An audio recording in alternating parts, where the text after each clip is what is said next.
चैत्र कृष्णा अष्टमी का है। भगवान ऋषभ का दीक्षा दिवस, जन्मदिन भी वही है उनका। चैत्र कृष्णा अष्टमी ही उनका जन्म दिवस भी है और दीक्षा दिवस भी। और वर्षों प्रारंभ का दिन वो होने से ये दिन ज्यादा ही प्रसिद्ध हो गया। और उसके बाद में चैत्र शुक्ला तेरस का दिन, जो कि भगवान महावीर का जन्म कल्याणक है और वर्तमान में हम उनके ही शासन काल में साधनारत है।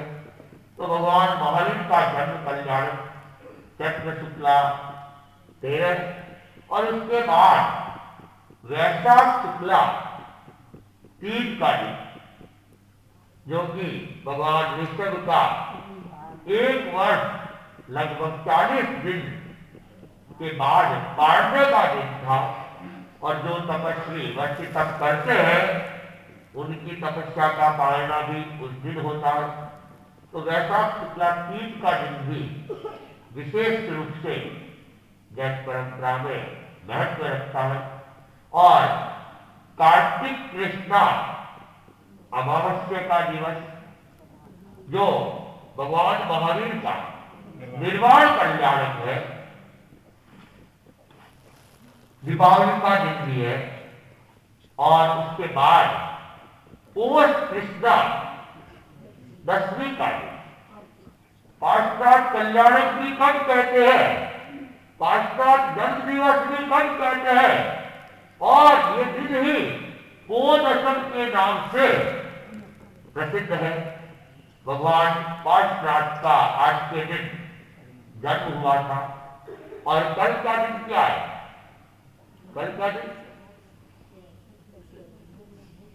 दिन भी कुछ है क्या?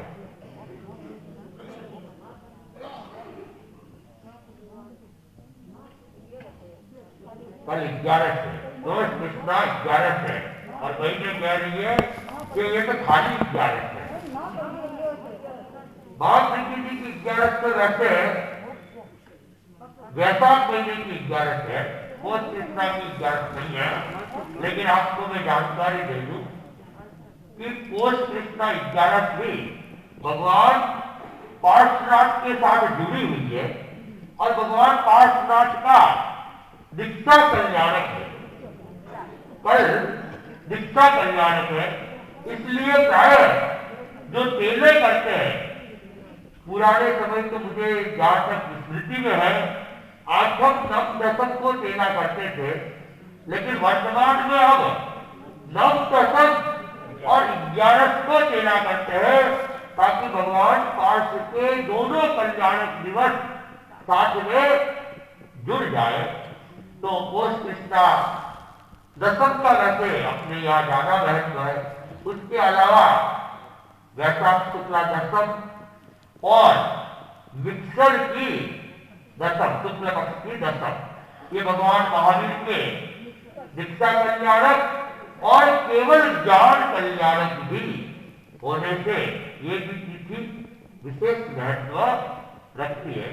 तो आज 23वें तीर्थंकर भगवान पार्श्व का जन्मदिन है। और वैसे भगवान पार्श्वनाथ का इतिहास भी काफी विस्तृत है और समय तो अपने पास में सीमित ही है। भगवान पार्श्वनाथ जो तीर्थंकर बने, पिछले भावों में उन्होंने समत्व की विशेष साधना की और अनेक भावों में उन्होंने संयम जीवन को स्वीकार किया।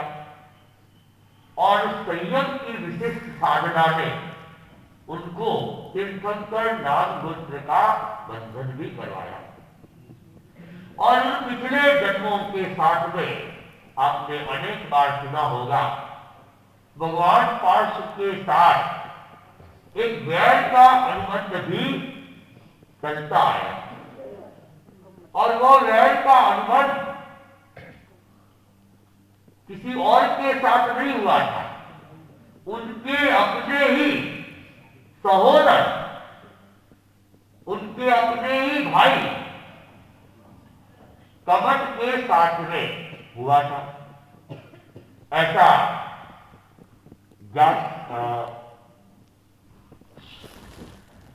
जो हमें प्राप्त होता है इतिहास के 10 भाव पूर्व भगवान पार्श्व के भाव से 10 भाव पूर्व वे पुरोहित के पुत्र थे। विश्वभूति पुरोहित के पुत्र थे। बड़ा भाई का नाम कमट और छोटे भाई का नाम क्या था? मरुभूति। छोटे भाई का नाम था मरुभूति। मरुभूति अर्थात भगवान पार्श्व का जीव।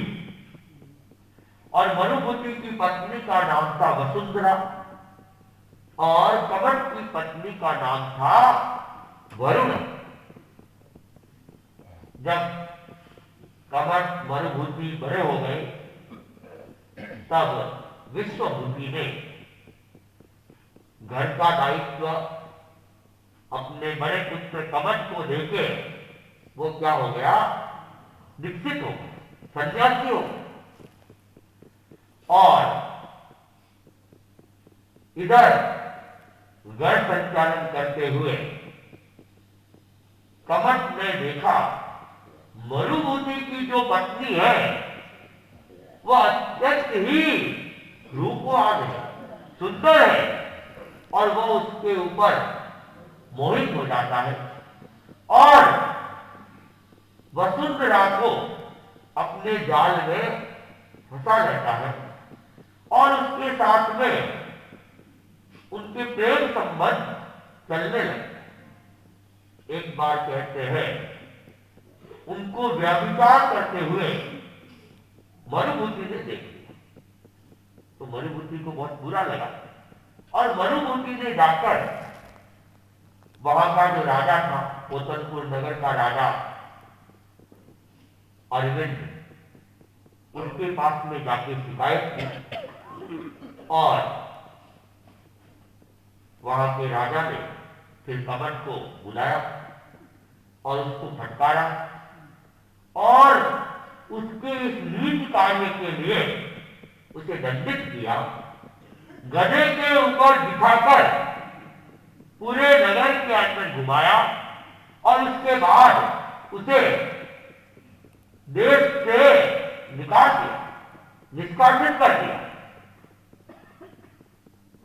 इस घटना से कमट को अपने छोटे भाई मरुभूति के ऊपर खूब क्रोध आया, गुस्सा आया और वह उस क्रोध के आवेश में ही तापस बन जाता है और जंगलों में रहकर तपस्या करता है और उसकी उग्र तपस्या के कारण से चारों तरफ उसकी प्रसिद्धि भी होने लगी।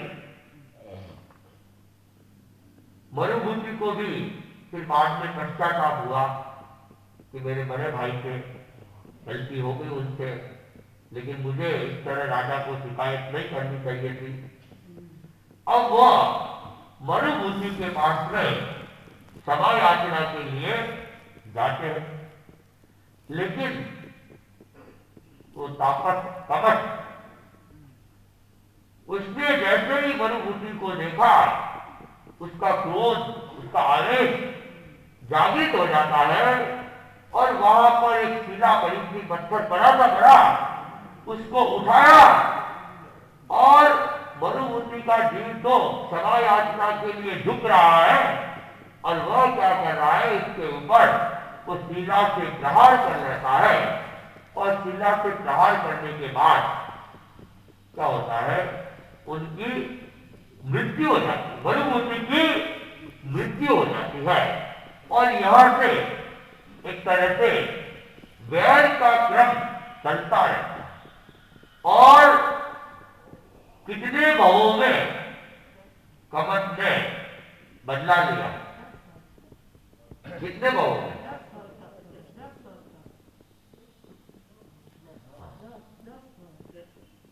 भवों तक तो लिया, लेकिन 10 ही भवों में बदला नहीं लिया। 10 ही भवों में बदला नहीं लिया है, क्योंकि 10 भवों में अनेक भव भगवान पार्श्व के देव भव के हो गए। तो देव भव में तो वह बदला लेने का उसको अवसर नहीं मिला, और कमट के अनेक भव इस दौरान, इन 10 भवों के दौरान नरक गति के भी हो गए। कुछ तिर्यक गति के हो गए, तो तिर्यक गति के और मनुष्य गति के भावों में तो उसने बदला ले लिया, और जब वो देव बना तब भी बदला लेने का प्रयास किया, लेकिन सारे भाव नहीं। ऐसा इतिहास प्राप्त होता है कि 10 भाव में से 6 भाव में उसने कमट के जीव ने भगवान पार्श्वनाथ के जीव के साथ में बदला लिया, और उसमें 5 भावों में भगवान पार्श्वनाथ के जीवों का वध किया, और अंतिम 10वें भाव के अंदर उनको उपसर्ग दिए, कष्ट दिए, और बाद में क्षमा याचना भी कर ली। और भगवान पार्श्वनाथ का जीव उसके बाद तो मोक्ष में चले जाता है, तो आगे वो भव परंपरा ही नहीं रही। और इस दौरान जो कमट का जीव है, कहते 5वीं दारकी में भी चला गया, 6ठी दारकी में भी चला गया, 7वीं दारकी में भी चला गया, और भील जाति में भी जीव बना, अजगर भी बना, शेर भी बना। इस तरह वो विभिन्न योनियों के अंदर दुख भोगता रहा, और फिर पुनः पुनः बदला लेके कर्मों का बंधन करता रहा। और इस दौरान जब वो अजगर का जीव था, कौन? कमट का जीव, तब एक आश्चर्य घटित हुआ। अवसर पीढ़ी काल के अंदर कितने आश्चर्य हुए? 10 आश्चर्य हुए। कमट का उल्लेख आता है क्या? नहीं आता है। कमट का उल्लेख तो नहीं आता है, लेकिन फिर भी आश्चर्य घटित हुआ था, और यह आश्चर्य घटित माघ नक्षत्र में हुआ था। इसलिए अवसर पीढ़ी के जो 10 आश्चर्य है, उस आश्चर्य में उन्हें नहीं गिना गया। हुआ तो अपने यहाँ की जो वर्तमान की अवसर पीढ़ी काल है, उसी अवसर पीढ़ी काल के अंदर आश्चर्य घटित हुआ था, लेकिन वो हुआ था माघ नक्षत्र में। तो माघ नक्षत्र में कोई काल होता ही नहीं, न उत्तर पीढ़ी होता है, न उत्तर पीढ़ी होता है, न पहला आरा होता है, न दूसरा आरा होता है, न कोई तीसरा, चौथा, 5वां आरा, कोई आरे वहां पे नहीं होता। लेकिन हमारे यहाँ जब ये वर्तमान का अवसर पीढ़ी काल है, उस दौरान कमट का जीव माघ नक्षत्र के अंदर अजगर बना, और वहां से मृत्यु प्राप्त करके 6ठी दारक के अंदर गया। वैसे जो ऊर परिषद जीव होते हैं, गतागत के झोंपड़े के अंदर आता है,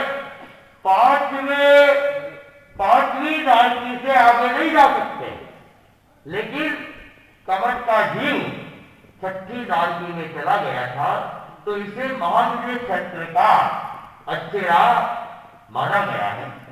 तो कमट का जीव भगवान के साथ में अनेक जन्मों तक वैर का अनुबंध चलाता रहा। भगवान पार्श का जीव इस वैर परंपरा को भोगते हुए हर बार उन्होंने क्षमा का परिचय दिया, ममता का परिचय दिया, और अपने कर्मों की निर्जरा करते गए, और तीर्थंकर दुष्ट का बंधन कर लिया। और इस अवसर पीढ़ी के चौथे आरे में वाराणसी के अंदर महाराजा अश्वसेन के घर पे माता का नाम क्या था? वामा देवी।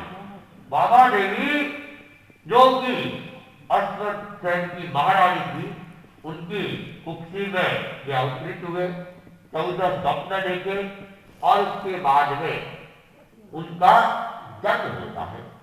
और जब जन्म हुआ तो नामकरण रखने की बात आई।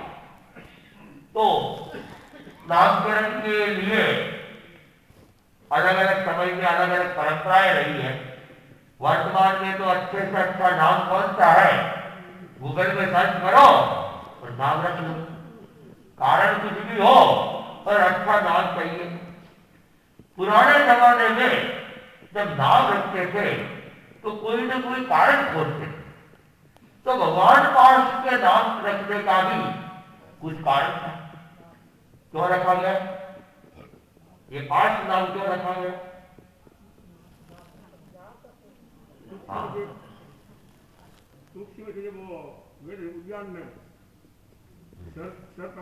हाँ, भगवान पार्श्वनाथ जब मां के गर्भ में थे उस समय उनके पिता अश्वसेन, महाराजा अश्वसेन और महारानी वामा वे जंगल में गए हुए थे या उद्यान में गए हुए थे और रात्रि विश्राम उन्होंने वहीं पे किया था। और रात को घोर अंधकार था। उस समय एक काला नाग उधर से गुजरता है और वह अश्वसेन के ठीक पास में पहुंच जाता है। और अचानक वामा देवी की नींद खुलती है और उस भयंकर अंधकार में भी गर्भ का पुण्य प्रभाव से उनको वो काला नाग काली अंधेरी रात में दिख जाता है। वो तत्काल अश्वसेन को जागृत करती है और वहां से दूर ले जाती है। तो अश्वसेन के पार्श्व में जो वह सांप देखा था उसके कारण से वामा देवी ने उनको उस पार्श्व में जो सांप चल रहा था उससे उनको बचाया था। तो उस कारण से अश्वसेन ने कहा कि मैं इसका नाम पार्श्व कुमार रखना चाहता हूं, ताकि वह घटना मेरे जो पार्श्व में सांप आया था और मेरा जीवन वामा ने बचाया था यह हमेशा स्मृति में रहे। इसलिए मैं इसका नाम पार्श्व कुमार रखना चाहता हूं। और सबने इनकी बात का अनुमोदन किया और भगवान पार्श्व का नाम पार्श्व कुमार रख दिया गया।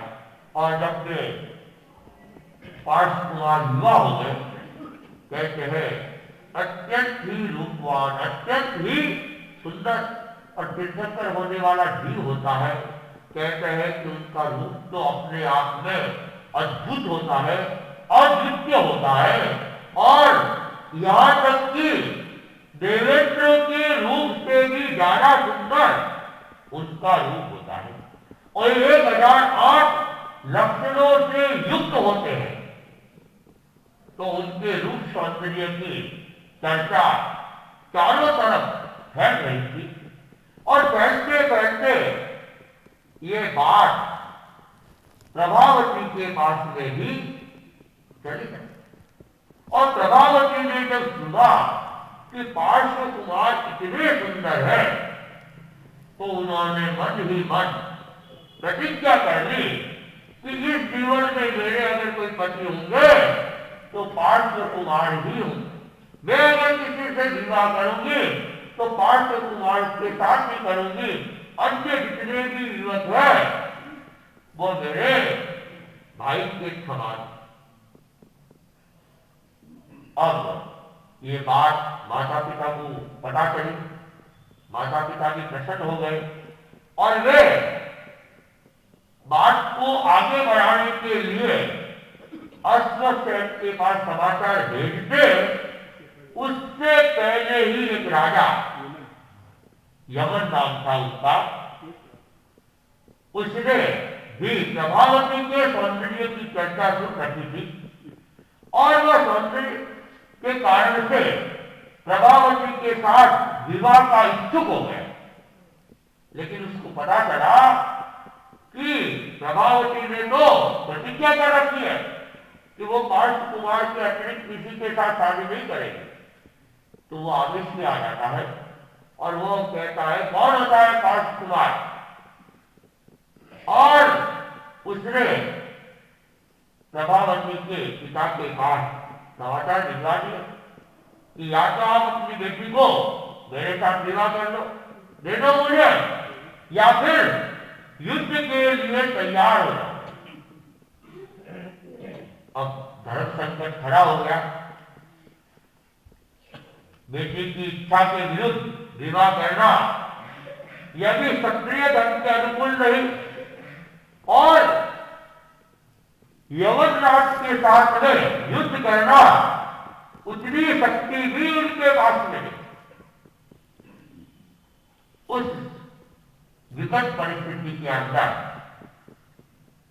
प्रभावती के पिताजी ने अश्वसेन के पास में सारी वस्तु स्थिति भिजवाई, दूध के साथ भिजवाया, और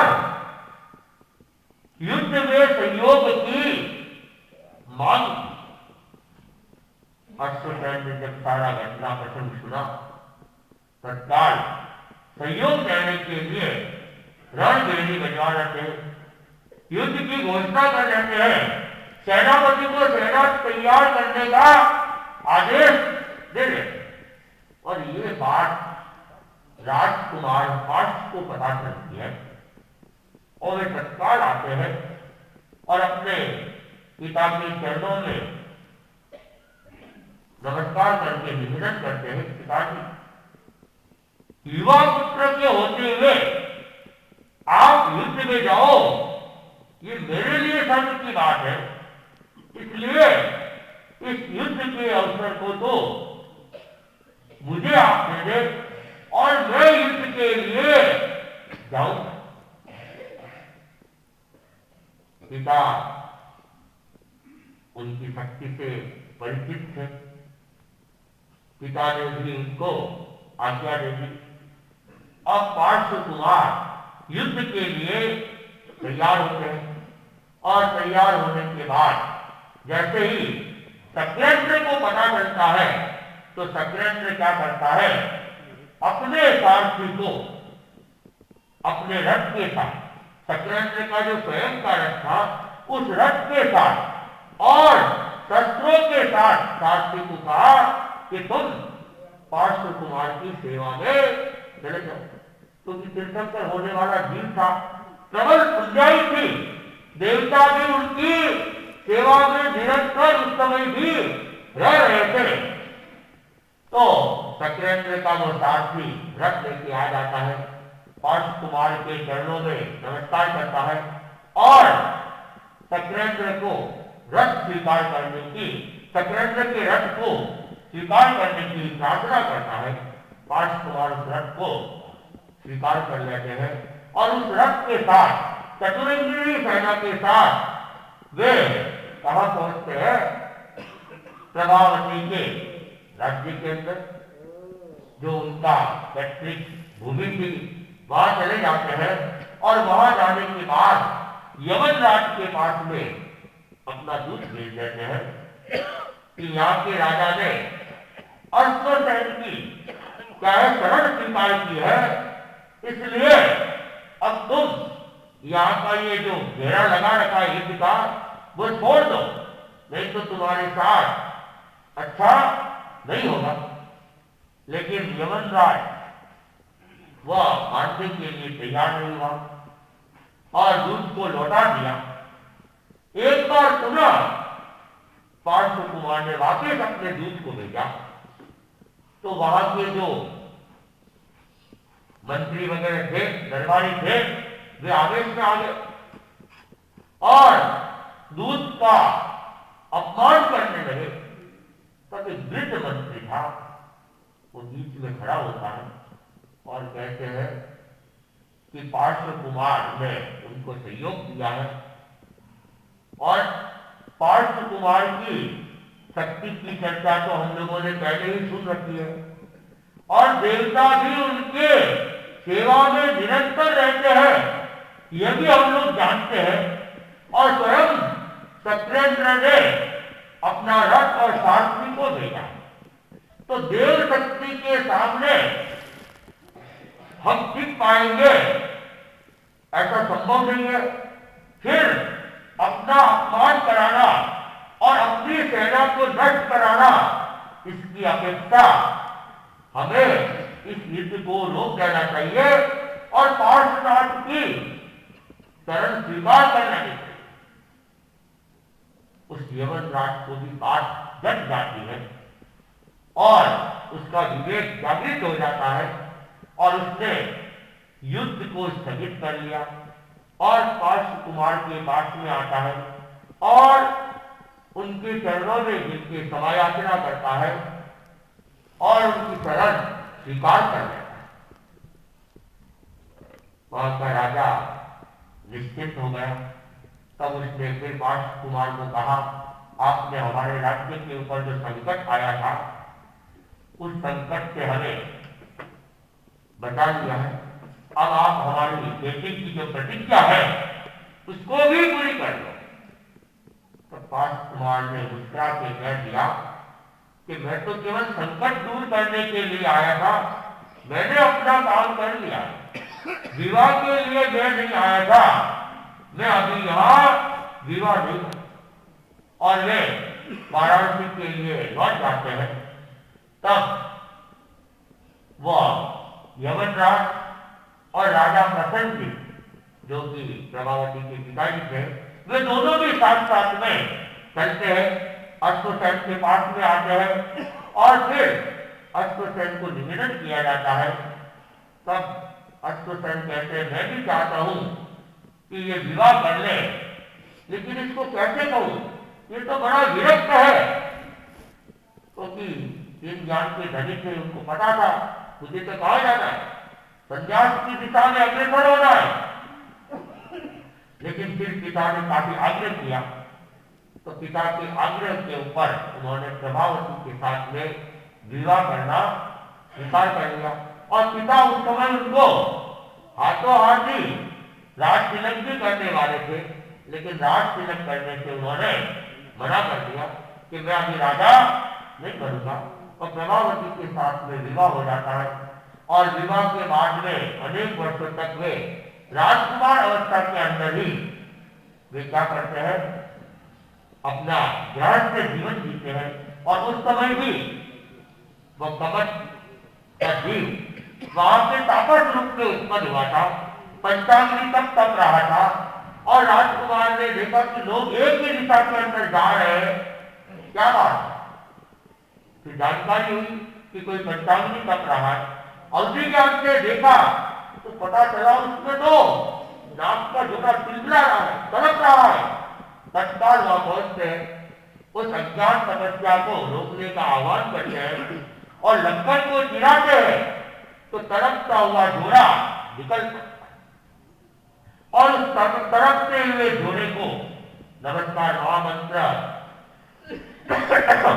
और मंगल पाठ सुनाते हैं, संभाव में रहने का उपदेश देते हैं और वह झोले ने उन बातों को स्वीकार कर लिया और वहां के प्राणांत होता है। लेकिन अंतिम समय में पार्श्व कुमार के योग से उन्हें धर्म का सहयोग मिल गया और उनकी सदगति हो जाती है और वे देवता बनते हैं। और केवल देवता ही नहीं बनते, देवों के इंद्र बन जाते हैं। बाद में यही कहते हैं नाग नागिन का जोड़ा जो यक्ष यक्षिणी बने थे, भगवान पार्श्व के सहायक देव बनते हैं। जब कमट तापस का जीव वहां से तपस्या पूरी करके मेघवाणी बनता है, देवता बनता है और उसने भी अवधि ज्ञान देखा, भगवान को जाना तो अपना वैर बदला लाने के लिए वो आ जाता है। अनेक तरह से उपसर्ग दिए, शेर का रूप बनाया, सीता का रूप बनाया, सर्प का रूप बनाया, लेकिन भगवान तो अपने ज्ञान से अडोल थे और स्थिर थे एकदम। तो उसने फिर मेघों की रचना की, बादल बनाए और तीव्र मूसलाधार वर्षा, और इतनी तीव्र वर्षा कि भगवान का पैर, घुटने और पेट, गला, नाक तक पानी आ जाता है। कहते उस समय धर्मेंद्र का आसन कंपायमान होता है और उसने अवधि ज्ञान से देखा, अरे भगवान को कष्ट दिया जा रहा है। वह तत्काल आता है और भगवान को वंदना करता है और वंदना करके नाग का रूप बनाता है और भगवान के चारों तरफ पैरों से लगाकर शरीर को वह अपने उस शरीर से लपेट के पानी से रक्षा करता है और ऊपर भी 7 फर से छत्र बनाकर भगवान को उस बारिश से रक्षा करता है। फिर उस मेघमाली देव को भी फटकारता है और मेघमाली देवता को कहता है, तुम इनको करते हो और ये तो इतने अभी भी क्षमता नहीं कर रहे हैं और तुम अपने आप को इनको कष्ट देके कर्मों से भारी कर रहे हो।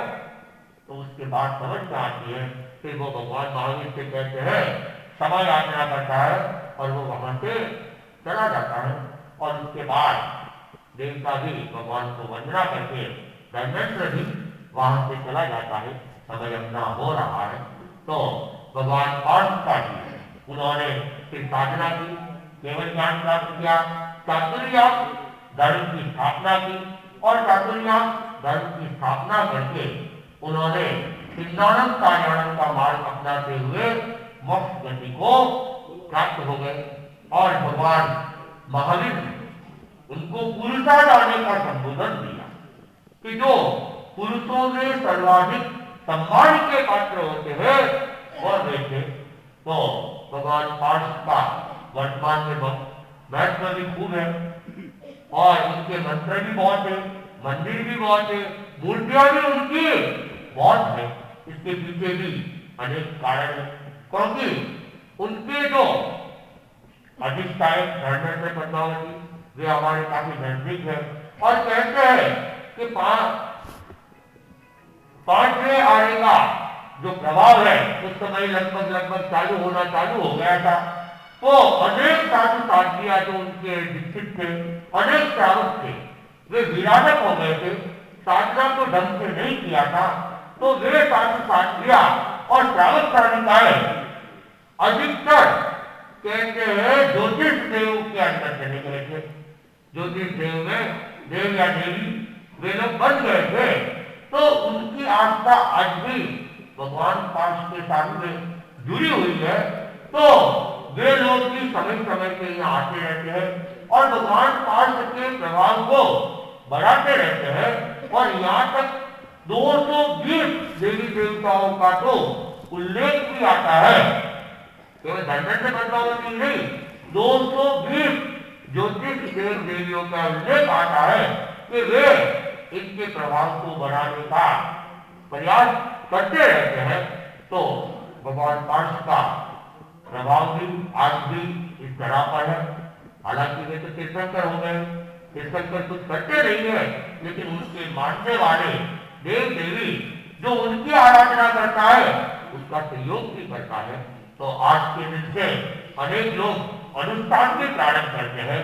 हमारे यहाँ भी रात को आज के दिन तो हम ये शंकर स्तोत्र का रात को 8 बजे जो प्रार्थना होती है उस प्रार्थना के बाद में 27 बार पाठ और 20 मंत्र का कुछ देर जाप करने का प्रयास करेंगे। तो जो भी भाई बहन भाग लेना चाहते हैं वे रात्रि को 8 बजे का समय का भी ध्यान रख सकते हैं। और आज के दिन विशेष रूप से हम सब जप में बिताए और अपने भगवान पार्थ 23वें तीर्थंकर भगवान पार्थ प्रभु को हम अपनी श्रद्धा अर्पित करें इन भावनाओं के साथ। वो परम आज का 1 दिवसीय त्याग अनार खाने का त्याग है।